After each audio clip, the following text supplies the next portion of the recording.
Delhi liquor కేసులో MLC కవిత bail petition పై నేడు CBI ప్రత్యేక కోర్టు తీర్పు వెలువడనుంది. సిబిఐ కేసులో బెయిల్ మంజూరు చేయాలని కవిత గతంలో పిటిషన్ దాఖలు చేశారు. దీనిపై వాదనలు జరిగాయి. మహిళా ప్రజా ప్రతినిధిగా కవిత పీఎంఎల్ఏ సెక్షన్ 45 ప్రకారం బెయిల్ కు అర్హురాలు అంటూ ఆమె తరపు న్యాయవాదులు వాదించారు. అరెస్ట్ నుంచి విచారణ వరకు ఎటువంటి మెటీరియల్ లేదన్నారు. ఇక ఎలాంటి ఆధారాలు లేకుండానే అరెస్టు చేశారని కోర్టుకు తెలియజేశారు. ఈడీ కస్టడీలో ఉండగా సిబిఐ ఎందుకు అరెస్ట్ చేసింది అని ప్రశ్నించారు.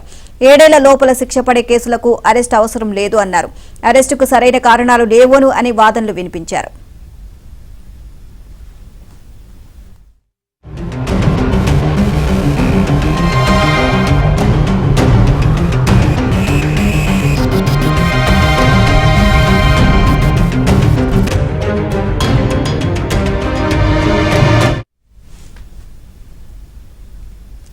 అటు కవితకు బెయిల్ ఇవ్వొద్దని సిబిఐ కోరింది. కవిత దర్యాప్తును ప్రభావితం చేయగలుగుతారని, కవిత లిక్కర్ కేసులో కీలక వ్యక్తిగా ఉన్నారని సిబిఐ కోర్టుకు తెలిపింది. ఇరువురి వాదనల అనంతరం గత నెల 22న తీర్పు వాయిదా వేసింది సిబిఐ ప్రత్యేక కోర్టు. ఈ రోజు కవిత బెయిల్పై తుది ఉత్తర్వులు వెలువరించనుంది.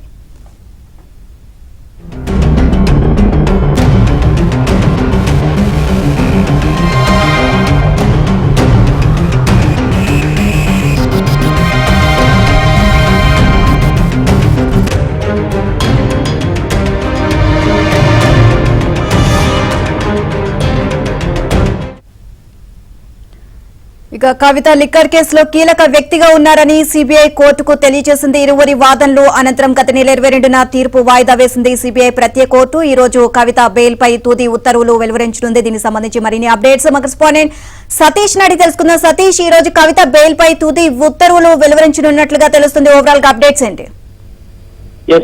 ఉదయం 10 గంటలకు బీఆర్ఎస్ ఎమ్మెల్సీ కవిత బెయిల్ పిటిషన్ పై రౌజోని కోర్టు తీర్పు ఇవ్వబోతుంది. లిక్కర్ పాలసీ సిబిఐ కేసులో కవిత బెయిల్ పిటిషన్ పై తీర్పును ఇప్పటికే రిజర్వ్ చేశారు. ఈ రోజు తీర్పును వెల్లడించినందుకు రౌజోని కోర్టు మరి కాసేపట్లో తీర్పు వెల్లడిస్తుంది. ఇక కవిత బెయిల్ పిటిషన్ పై ఏప్రిల్ 22వ తేదీన సుదీర్ఘంగా వాదనలు ముగిశాయి. నాటి సందర్భంలోనే తీర్పును కూడా రిజర్వ్ చేసి పెట్టారు. కవిత ఒక మహిళ, ఆమెకు బెయిల్ అర్హురాలుగా ఆమెను అరెస్టు విచారణకు కవితకు వ్యతిరేకంగా ఎటువంటి ఆధారాలు లేవు. వాదనలు వినిపించింది కవిత తరపు న్యాయవాది. అదేవిధంగా బీఆర్ఎస్ పార్టీకి స్టార్ క్యాంపెయినర్ గా ఉన్నందున ఎన్నికల్లో ప్రచారం కోసం బెయిల్ ఇవ్వాల్సిందిగా కూడా కవిత తరపు న్యాయవాదులు ఇప్పటికే వాదనలు వినిపించారు. 7 ఏళ్ల శిక్షలో పడే కేసులకు అరెస్ట్ అవసరం లేదన్న అంశాన్ని కూడా కవిత తరపు న్యాయవాది కూడా సుదీర్ఘంగా వాదనలు వినిపించారు. అయితే ఇక సిబిఐ తరఫున మాత్రం పెద్ద ఎత్తున కూడా వాదనలు కొనసాగాయి.